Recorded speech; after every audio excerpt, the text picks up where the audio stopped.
everyone, and welcome back to Cyrus Webb Presents here on Amazon Live. I'm your host, Cyrus Webb. Glad you all could join us once again. For those tuning in on the Amazon side, we do want to say welcome to you guys and thank you for being with us. If you're new to us, make sure you guys do hit that follow button. You'll see it either here in this corner or down below. Also, you will see the book of today's guest. We're excited to welcome back author Tracie Horton to our broadcast. She's the author of the powerful book K3. It's actually on sale right now. We're just saying to her, it's on sale on Amazon right now for 48% off for the paperback edition for $19.19. You can also get the Kindle edition for $4.99 today. So definitely a great deal. We're going to talk to Tracie not only about the writing of the book, but also, of course, even though it is fiction, the different conversations that she's been hearing about it that are being sparked. And of course, we'll let you guys know how to stay connected with her as well. Tracie, welcome back to the broadcast.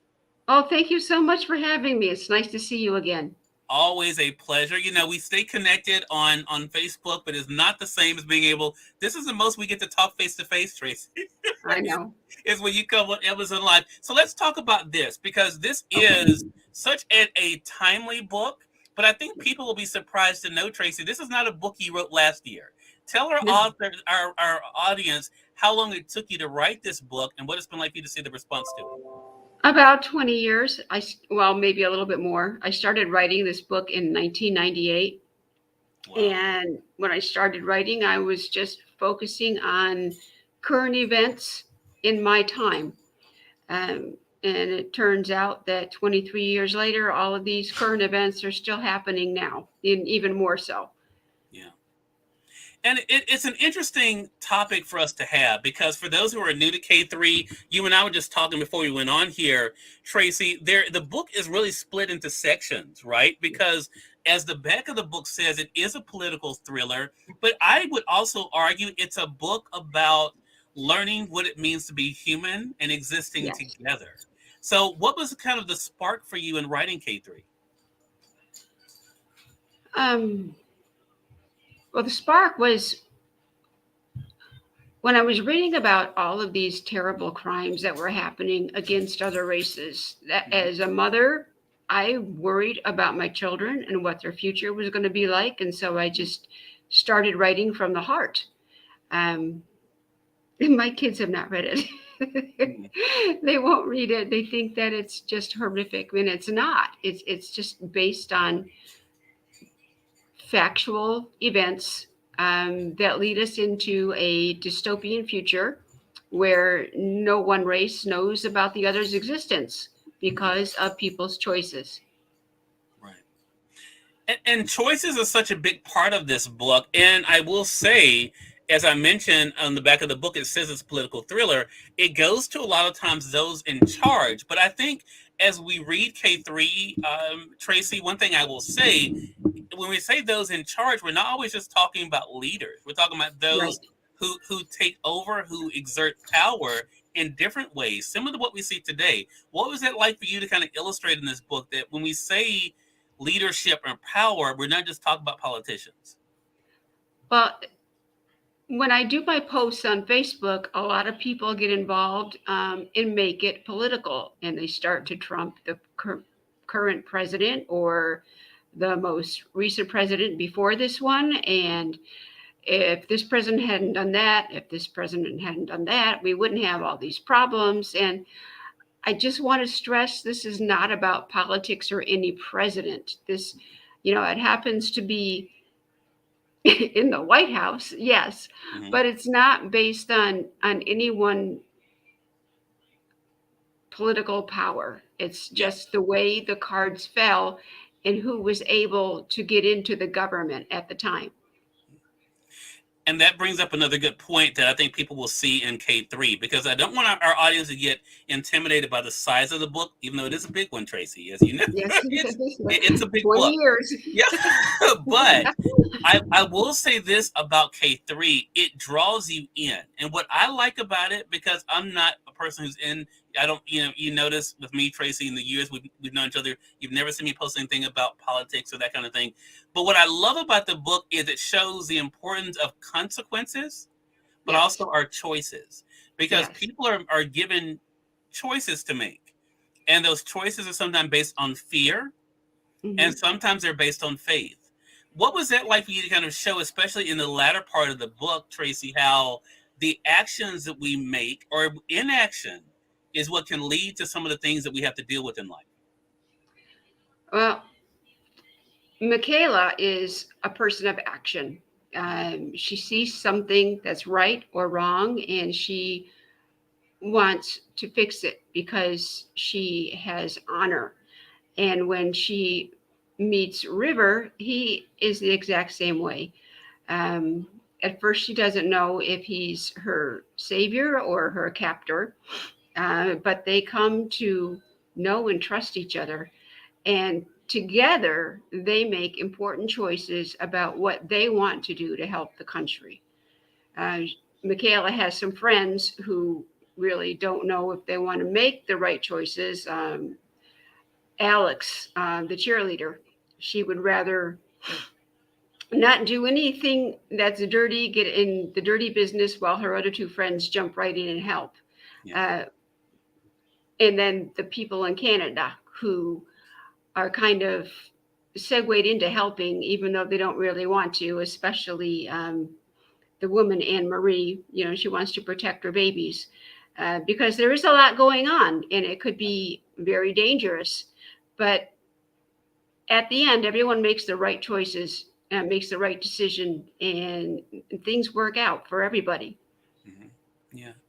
And it is something that has to do with the choices. That really is, I think, such a big part of K3. I want to say hello to you, LaDonna Marie, joining us on the Amazon Live side. Appreciate you. Also, you guys joining us on Facebook, YouTube, and Twitter. Glad you all can be with us as well. If you guys are just tuning in, you all are watching Cyrus Webb Presents. Glad to welcome back my friend Tracie O'Neill Horton. She's the author of this book, K3. It is on sale, as I mentioned, right now on Amazon. Both the print edition is on sale right now for 48% off. I'm going to highlight it in the carousel for $19.99. A great deal on this. Also, you guys can get the Kindle edition. You want to start reading it now for only $4.99. But also remind you of how you can stay connected with Tracie. Tracie, you mentioned Facebook. So I want to talk about the discussions, because writing the book is one thing. And if you missed it, Tracie was sharing that it took her 20 years to write this book. What has it been like for you to see the way that people are responding to it? You mentioned through Facebook. What has social media been like for you, Tracie? It's interesting to watch the debate. Some people are very supportive. Some people get angry. They debate fiercely. And again, they make it like political parties. And it's not based on the political parties, but the people that do read it and give me some wonderful supportive comments, it just makes me happy. I'm glad that I could write something that people really enjoy reading. And like you said, it does draw them in. It's a very fast-paced book. You don't want to put it down. And so even though it is a big book, you get through it. Yeah. And I will say this too. Tracie and I were talking about this before we went live. The book is not the way the book begins is not the way the book ends. Right. And what I mean by that is the way the book begins, you would think it's something right off of a TV show like 24 or something we are seeing today.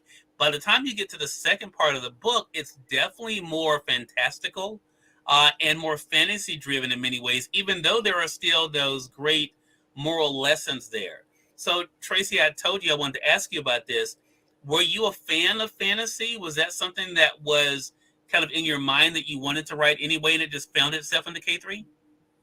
I'm not really a fan of fantasy so much, but I like the dystopian aspect. I like it that people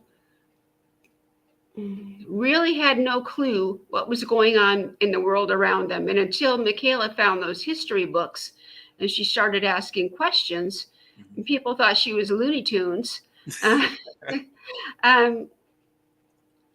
it's the dystopian aspect just makes it more powerful, because when people start to learn that there are others not like themselves, then it starts to become real again. Does that make sense? It does. It does make sense.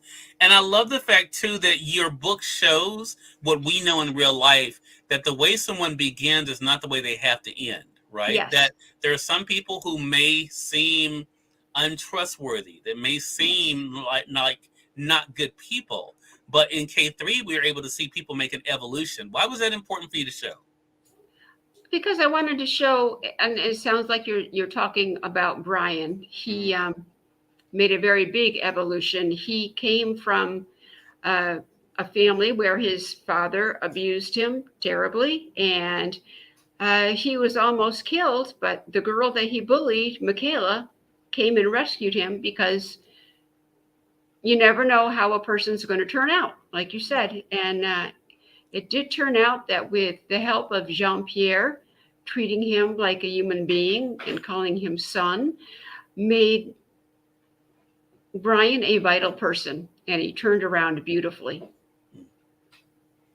I also love the fact that the idea of getting back to the we the people aspect of things, Tracie. Yes.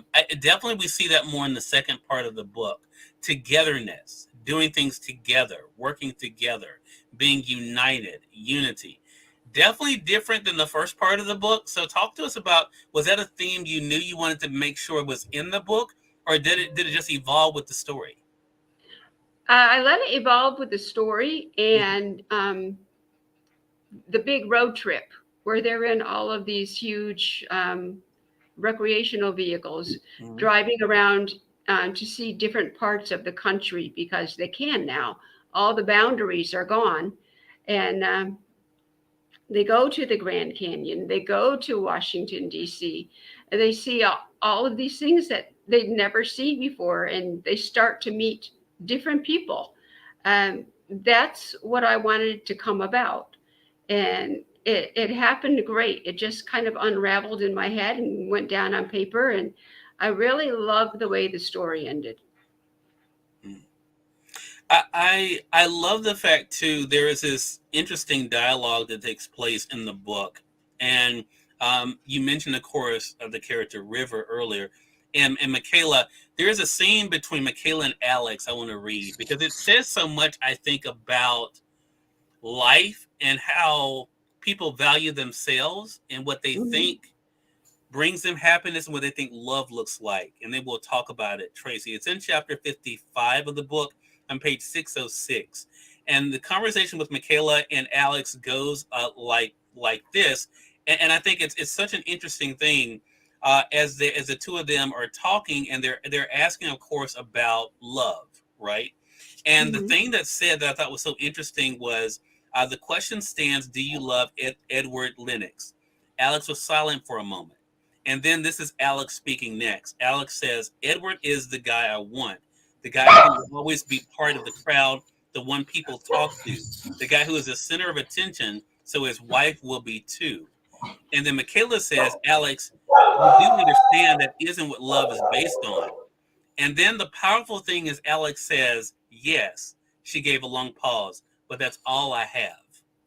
I thought that was so fascinating to go back and read that, Tracie, because so many people judge themselves and their value and worth by those that they're around, or by who they think, if they're associated with someone, some of that light will be shined on me. What was that like for you to have Michaela share that lesson with Alex and to see why Alex felt the way that she did? I think it was very enlightening for Alex. She thought she had love because she had a man who wanted to be with her. But she only wanted to be with him because of who he was and what he could offer her. Right. In an earlier conversation, Michaela had told Alex, River would never choose you. And she really puts Alex in her place. Alex can't figure out why any man wouldn't want her. And she said, well, he's not your type. He doesn't like your type of person. And River and Alex have some conflict in the book, but they eventually resolve it because, honey, turn off the light. You just made me all white. No, I'm dark. I forget what I was saying. I'm sorry. No, it's fine. It's fine. She needed to be put in her place. I mean, she's the cheerleader. She's all hoity-toity, high society, got to be the cliquey person. And she grew a lot because she had to go through some tough things. And she learned what true friendship was. I mean, she already had very good friends, but she really learned what true friendship was. Yeah. What a great thing. And what a great conversation. For yourself, as people are going to the summer, this is definitely a great book to be able to pack away with them, Tracie.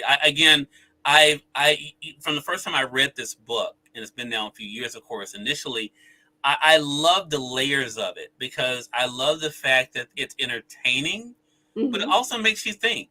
It makes you Yes. think about the way you see the world, the way you see people who don't look like you, Yep. and also how you see yourself. But I want to ask Mhm. you, as the author who spent 20 years with this story, what were you hoping readers take away from it, Tracie? Well, I was a little girl from upstate New York, Hmm. never seen anyone of different color before. Hmm. So when I joined the Army and I met, blacks and Asians and Hispanics, it was all new, but it was also something I knew I had to accept. Hmm. And when Michaela meets Daryl and Jose and Park for the first time, she's openly frank about wanting to touch Daryl's skin, and they laugh at her. They think it's funny, but they also admire her frankness and her curiosity and the fact that she is just curious and not being judgmental in any way. Right. That's something that I wanted to portray in the book. Yeah. Well, it's a great read, Tracie, and I'm so glad that it's on sale right now for our audience to be able to pick it up. Again, everyone, Me too. Tracie O'Neill Horton is our guest. K3 is the book. Again, you can get it. I have there it is. I have it. Have the print edition highlighted now for you guys on Amazon. You can get the print edition for 48% off today for $19.19, or you can be able to get the Kindle, just one click it, for $4.99 as well. Tracie, always appreciate speaking with you. How can our audience stay connected with you? They can find me on Facebook. They can text me if they want an autographed copy of the book, 703-965-2368. I would be honored. And I'll send it without charging shipping. Okay. Well, Tracie, congratulations again to you and looking forward to our next chat together. I'm sorry? I said congratulations again and looking forward to our next chat together. Oh, I hope we get to chat again too. It's always a pleasure. Thank you. Definitely. You're more than welcome. And we thank you, our viewers, for tuning in to another great segment of Cyrus Webb Presents. Again, make sure you guys pick up your copy of K3. You'll really enjoy it. I've already written my review on Amazon. Definitely invite you guys to do that as well. If you've already read the book, if you have not gotten the book for yourself, now's the perfect time because it is on sale right now here on Amazon. Until next time, I'm your host, Cyrus Webb, saying thank you so much for being with us. We'll talk to you again soon. Take care.